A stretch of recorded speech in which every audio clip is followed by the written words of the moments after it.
Coach, unfortunately, another one of those days at the office where the boys started very well, had a good lead in the second quarter, but in the end couldn't hold on to it. Yeah, it was the game was obviously influenced by the wind, but I thought our first quarter into the breeze was very, very good to be within striking distance at quarter time. Then I think we got out to 26 points, sort of late in the second quarter. Still think we're 18 points in front at half time. And then whilst Bendigo had a terrific third quarter, they didn't get away from us, but they outplayed us in the last quarter into the win.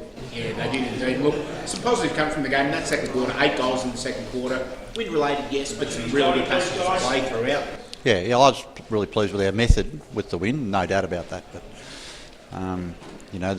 the soul searching has to go on as to why we get in a winnable position like we did to then probably be almost 4 goals behind 3/4 of the way through the last quarter. So our peaks and troughs, there's too much gap between our very best and our not so good. That being said, late in the game, there were still chances to win it. Lloyd Beeks kicked the goal a couple of minutes ago and there was only 14 points in it. And that's right. In the end, it's only a 2-goal game, so you don't completely throw the baby out with the bathwater. No. Yeah, coming from where we were in the first half to the second half performance, there's probably some learnings that we'll need to look at during the week. That's right, yeah. And the bottom line for the boys is that, as I said to them after the game, footy will test your character. It's if you're looking for something easy, you'd be going to do something else.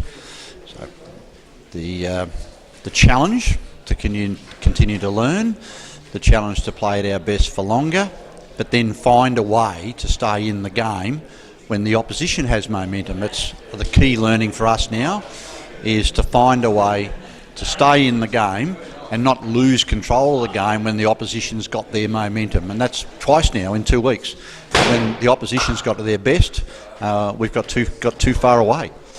Things that we spoke about on this program last week that were problem areas against Geelong were rectified to a way this week, and we can see that what we put in place during the week, the learnings from the Geelong game, we've taken out onto the field this week. Yep. The problem is now there's a whole new set of learnings that we'll need to take onto the field at the QEO next Sunday. That's right, yeah. And I mean, the most important thing is that we stay up, that you move on very, very quickly, and we will. That's just the philosophy that we'll always go by.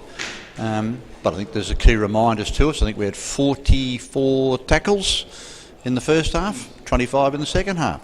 So straight away, you can find reasons as to why you're just not going well enough for long enough, which in the end we didn't have to go for much longer today, and I thought we might have been able to get control of the game. Interesting fixture next Saturday against the Bendigo Stingrays at the QEO. So both teams have to travel a fair way forward, and a Stingrays team that will be looking for it to prove a point too, because they're coming off a pretty heavy loss this week themselves as well.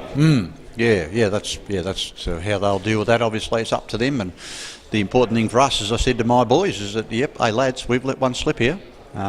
Against Geelong last week, we were completely outplayed towards the end of the second quarter and then in the second half.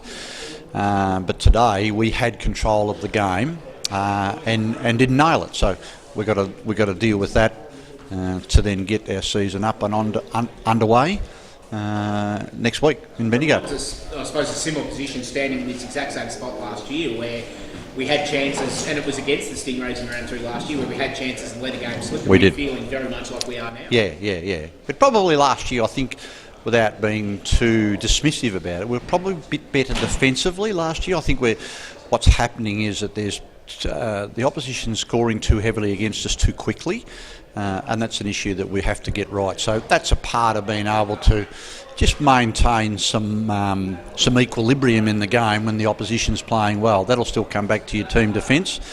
This group yet hasn't got their team defence. We've had too many goals kicked against us, too many opportunities for the other teams going forward.